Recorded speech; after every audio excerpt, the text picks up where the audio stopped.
On allait pleurer tellement devant tant d'honnêteté et de courage et de trucs. Mais qu'est-ce qu'il fait? Dafa toog il nous la joue Ibadou, plus Ibadou que Cheikh Omar ñoo taxaw. sellal ba. non yéen a dee noo tax. encaissé rek donc il est là ne Grèce yooyu taxaw ne nii dégg nga c'est-à-dire nous avec Oussou on a eu toute la panoplie toute la gamme de maladies existantes au monde. taxaw ñun dégg nga sellal kanam gi lewatal ko waaw dama feebar bu ma juddoo ba tey dama feebar nit ñi sama ndigg bi day metti sama lombeer ma dem def nii karang-karang léegi Macky Sall moom complot. ñëpp jóg Bougane y compris tout le monde. jox ko télé bi. ñëpp Bougane ñëw. Bougane je me rappelle boobu édition spéciale la ñu def. ma ne la Bougane a payé le prix ne li ñu def xale Bougane maa moom a yem dañuy ay yenu kat lañu Bougane yenu affaire ba jébbal ko télé bi jébbal ko employé yëpp na ko jëlal. moo di Bougane Kewe nee nag c'est bien fait pour toi ba ma gisee ñenn dem créer Ahmed Poulouse créer solo quelque chose comme ça quel nom Ahmed Poulouse quel nom bien choisi solo quel nom bien tellement inspirant solo dañ lay bàyyi rek ñu wax lu la ñi la mel allez-y qui même tu vois donc le gars il vient ñu Bougane ñëw jël télé bi jox ko appareil bi la xëb la Bougane jëlul télé bi kese Bougane dafa jël télé bi jël rajo bi jël quotidien bi jël boppam jël xaalisam jël moningam jël yëpp jox ko jël chroniqueurs yi. chroniqueurs yëpp sarax leen ba pare ñu et puis Bougane a fait des formations des cours gratuits à tous ces chroniqueurs des cours de Ousmane Sonkoïsme. Bougane a créé une discipline la sonkologie. Et il a créé des sonkologues. wallaay.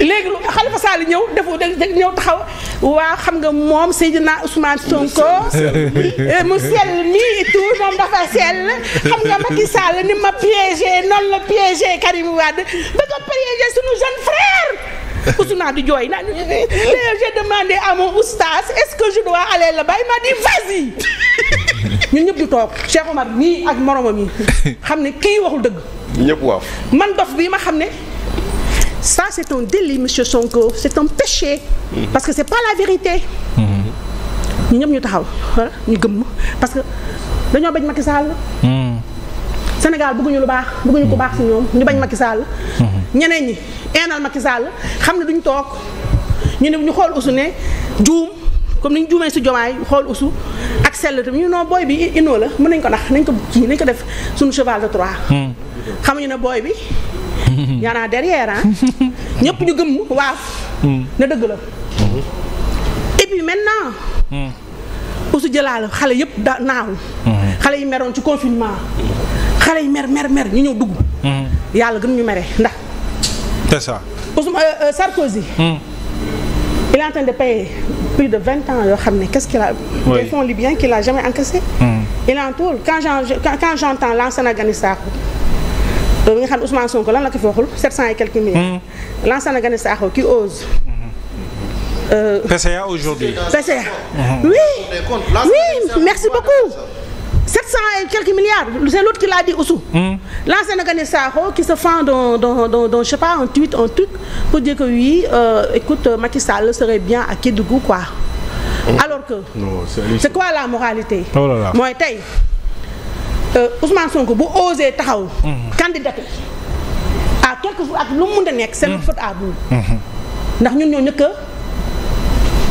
a weddi lu yàlla wax man duma oustaz duma dara duma séeda duma dara waaye koo xam dafa jàkkaarloo yow manifestement il ment mais Badara Gadiaga lan moo ko dugal prison dëgg moo ko fa dugal il a dit la vérité man li ma wax ni ku ma ne bala maa wàcc sax ñu yenu ma yóbbu parce que dans ce pays là dire la vérité est un délit mentir et c'est dommage mentir c'est une qualité donc loolu yooyu yëpp tu additionnes ça un par un égal lan égal lu ñu dal front social bi quand même mooy dañoo gis ñu baax ñu jël ñoo xam ne baaxuñu ñoo xam ne seen cursus yëpp violence lañ mës a prôné Ousmane Sonko man kañ laa xam ne kii du nit ku baax moo ñëkk a taxaw sunu ancien président yi et il dit ça avec le sourire actuellement maa ngi suivre en France le procès de Dabia la fille qui a violé et tué une petite Lola qui a 12 ans ñuy psychiatre d'expliquer sa psychologie c'est-à-dire froideur bi mu expliquer sans état d'âme comment elle a tué la petite mais Ousmane Sonko quand il disait na ñëpp xoolaat vidéo c'était une vidéo quand il disait que tous ces anciens chefs d'État doivent être fusillés un à un. il le disait avec sourire man ci laa ko ragalee ñuy alerter mu dem def le péché de chair pour parler pour emprunter les noms de la Bible. oui. mu def loolu ñëpp xam ne waxul dëgg ñun gëm yamuñu ci muy continuer Pape Malick Ndour li ñu ko def tey. on va y revenir peut-être. oui bien sûr dañ ko jàpp ne nañu ci dossier judiciaire ay institution nangam. mais. Ousmane Sonko qu'est-ce qu'il n'a pas dit lii hommage jàpp bi ñu jàpp Pape Malick Ndour c'est un hommage à Macky Sall. Cela veut dire que Macky Sall était plus tolérant qu'eux. Cela veut dire que Macky Sall a toujours eu raison et sur nous le peuple sénégalais et sur eux Sonko et Diomaye. Parce que Ousmane Sonko a longtemps appelé à l'insurrection ici. Macky Sall mosu ko jàpp. te dara nañ def Samuel Doe 200 000 jeunes nañ dem dugg gi génn leen nangam. mais Macky Sall kañ la ko jàpp quand ça a été suivi d'effet mooy ba booy di génn di taal ci la ko Macky Sall jàpp. Pape Malick Ndour dafa wax nañu changer gouvernement. neewul. nañ changer régime. déedéet. waxu ko Ousmane Sonko dafa ne nañ dem dëgg ci Macky Sall. Samuel Doe. nañ ko def ko ne Samuel Doe daan na su ma soxla 200 000 jeunes ñu accompagne ñu dem dëgg ci Macky Sall il a dit. mais ba booy yi commencé di taal la ko Macky Sall jàpp. kon Macky Sall moo leen gën léegi nag tey jii front social bi. pour terminer pourquoi et je précise gis nga ñun il nous faut boire le calice jusqu'à la lie. nous on a touché le fond il faut on ne peut ñun amatuñu beneen échappatoire lu dul remonter. Comment remonter et quand remonter. C'est la grande question. This is the question. Donc aujourd'hui. xam nga lan moo ñu dal. ñoo teg suñu bopp. tey boo gisee Mohamed ñëpp di yuuxu ñëpp ñu jooy ñii attanuñu affaire bi ndox mu tàngal si ñoom attanuñu si dara te man on va y revenir peut-être. Je trouve que c'est trop facile de s'attaquer à Sonko. mais Sonko n'a rien fait Sonko je dis tout le temps man dafa am lu ma niroog moom question tempérament man ak moom on est pareil. moi je dis ce que je pense peut-être ni ma ko waxee moo dul baax. qui même me suivent qui même pas je m'en fous. mais je dis ce que je pense. moom au moins bu meree nga xam ko. te tu me permets de faire une digression. waaw sànq gis naa sama bàjjen Aïda Mbodj ñemewu ma ko nag. waaw man Aïda Mbodj ci àddina moom rek laa ragal ci àddina. sama bàjjen la ñoo bokk deretu waalo sama bàjjen la baax la arkan la xam nga ñun waalo yi man ku ma xool ni xam ne damaa tàng. waaye ñun tànguñu bu ñuy màgget nag de la centenaire genre volcan la ñu. waaw deret bi day gën a tàng. waaw maire bi xam nga ne elle a presque 250 ans. donc maire boobu loo ko mënal ci àddina. xam nga elle est venue se mettre là devant la télé. toog ak xale yooyu ñoom Chérif Dia di song Malick Thiandoum. pour raconter mais bu ñu ko mënal. mag la mag buur la. day wax lu ko saf. mais je dis dama koy wax rek sama bàjjen dama koy prévenir Ousmane Sonko nous connaissons qui est Ousmane Sonko ici au pays. barke de mooy Ndiaye bàjjen. fii la taxaw moo beneen grabataire Habib Sy kii di jooy kii di yuuxu bàjjan kolu def tout blanc kolu màkk di jooy kii papa Habib Sy soppali ku nekk moom tam benn oustaz taxaw tey kurus naan léegi mu dee moom kay léegi ñëw mu dee maire bi di jooy naan il est presque mort Ousmane qu'est-ce qu'il a fait dem taxaw fee ne leen dama doon tappale stratégie li maire bi wax tey néew ma dëgg la néew ma dëgg waaye damay ragal ma am gàcce semaine yii ndax Ousou li mu wax Ousou waxaloo ko ma ñëw. waaw lu mu wax. lu ma leer man. mais Ousmane Sonko waxaloo ko te. parce que nee na dafa feebar. loolu dafa feebar Ousou dara dalu ko. maa ko gën a wër ñun ñëpp moo ñu gën a wër ñun ñii ñëpp ñu deful nànk moo ñu suul dërëm dalu ko tous ñebbe xam nga ñebbe dalu ko.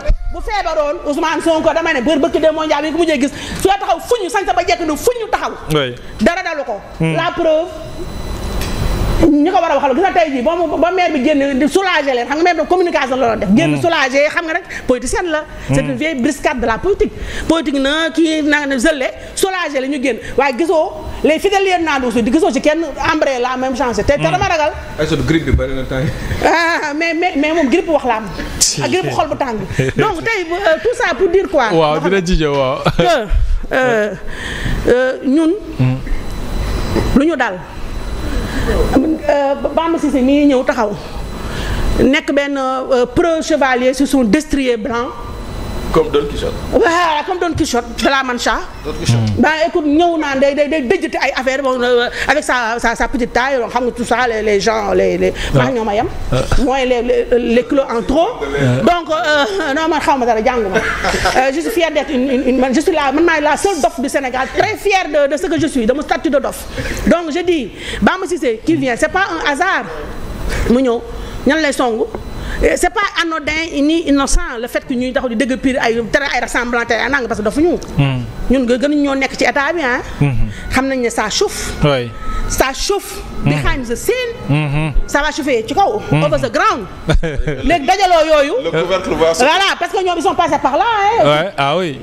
Écoute ils sont passés par là ñoom ils connaissent les recettes. Ils sont passés par là ils ont exploité ça xam nañ ne mais malheureusement comme amuñu sago. te lu ñu may chance ñun mooy ils sont méchants mais ils sont pas intelligents. Très bien. Ils sont en train de susciter ça donc vraiment. waaw moi na gën a boy.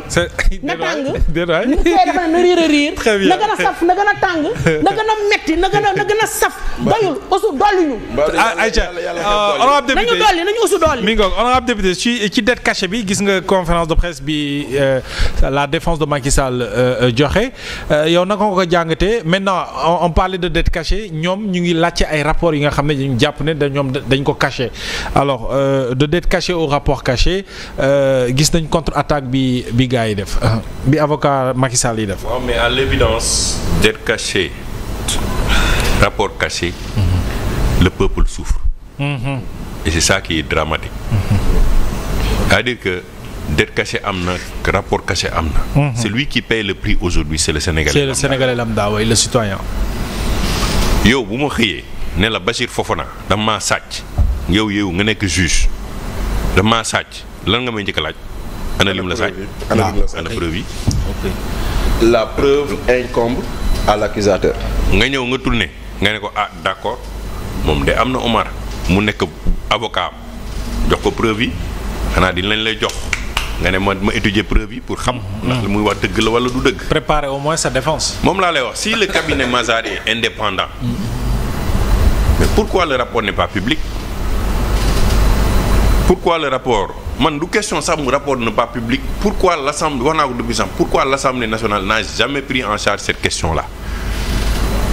Ils se sont précipités sur des véhicules ils se sont précipités sur d'autres choses des accusations de qui mais ils se sont pas appesantis lu ci am solo mooy tey l'histoire de la dette cachée. C'est normal tey ñoom ñëw nañu ñoo nekk état ñoo wax man j'ai fait une contribution ba Adamine Lo waxee man Adamine Lo ce qu'il a dit dafa war démissionner. que ñoom ñëpp dañoo dribbler. Toi tu peux pas être directeur de la BCEAO. directeur national de la BCEAO nga toog fi autant d'années nga défendre un programme. di tàgg Macky Sall fu ne yaa dem nekk le au devant de la scène di défendre les agrégats macroéconomiques de Macky. Tu viens du ni qui ne def ñu dribbler non tu nous as dribblé toi-même parce que yow yaa yoroon bal bi ñu dribbler. Donc tu dois démissionner. Et donc la sanction mënul yem ci Macky mais si tu veux être honnête tu vas sanctionner tout le monde. Mais la dette elle-même dégg naa sànq ku ne oui la dette là finalement on l'a retrouvée dans des banques mais donc elle n'a pas été cachée. Elle n'a jamais été... Si tu retrouves la dette dans des banques ça veut dire que c'est traçable. Ah oui. C'est-à-dire en plus non seulement c'est traçable ça veut dire que demul ci poche nit. Parce qu'il y a une chose en anglais j'ai vu un débat ku nekk mën na ci def sa interprétation. Misreporting. mën naa la defal benn rapport ma ñëw déposer la ko nga ne ma ce que tu as fait c'est du misreporting man la mais non pourquoi j'ai mis nga ne ma non parce que tu as occulté. Maintenant volontairement ou involontairement ces informations yu waroon figurer ci document bi. Deuxièmement on sait tous que nos États il y a des jeux d'écriture parce que on a des urgences à tout moment. Pourquoi le président de la République mën a jël crédit Omar jox ko Bachir ci biir année bi Assemblée nationale la koy voter crédit nee na Omar jox nañ ko 150 milliards. ñu dem ba ci biir année bi président ne jël leen ci 50 milliards crédit viréel ko Bachir parce que dafa am benn urgence bu am. Ah tu vois. Est-ce qu'on appelle ça du misreporting? Alors que c'est légal. C'est pourquoi ñu ne de loi de finances rectificative. C'est dans la loi de finances rectificative la ñuy corriger tous ces écritures comptables qui changent parce que on avait comptabilisé ça mais on avait Covid bi kenn préparé wu ko. Ah oui. Alors qu'on avait déjà fait un budget. Inondation yi ñu ne 8 milliards yi nga xam ne kenn xamul fu mu dem sama mbokk waa Fouta yi Bakel nee nañ gisaguñ ko ba léegi. c'est même extraordinaire. Est-ce que Cheikh Tidiane Dièye a fait du misreporting? Parce que Cheikh Tidiane Dièye il s'est mis devant la télé. mu ne que 8 milliards yi nii lañ ko joxee nii lañ ko joxee nii lañ ko joxee. lii en ndox. lii ministre bi agriculture moo ko bara. Dans la même semaine. ñu joxe génne note. Le ministère xawma de la solidarité génne note ne le 21 le 22 le 23 le kii dañuy def telle distribution dañuy yónneti. Ah oui. Est-ce qu'il a dit la vérité? Ah vraiment. Est-ce que c'est de la miscommunication? Non, c'est des questions qu'on pose légitimement. C'est des ressources. C'est ça. C'est des ressources. Aujourd'hui, c'est ça la réalité. Et puis